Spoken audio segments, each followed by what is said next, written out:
சபாபதி யோகத்தின் நாட்டிய உருவாய் நேரில் தோன்றுவான்.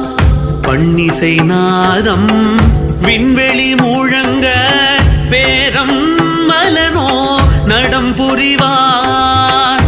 பன்னிசை நாதம் விண்வெளி முழங்க பேரம் மலனோ நடம் புரிவார். வெண்ணீர் பூசிய தன்னுதலின் அசைவி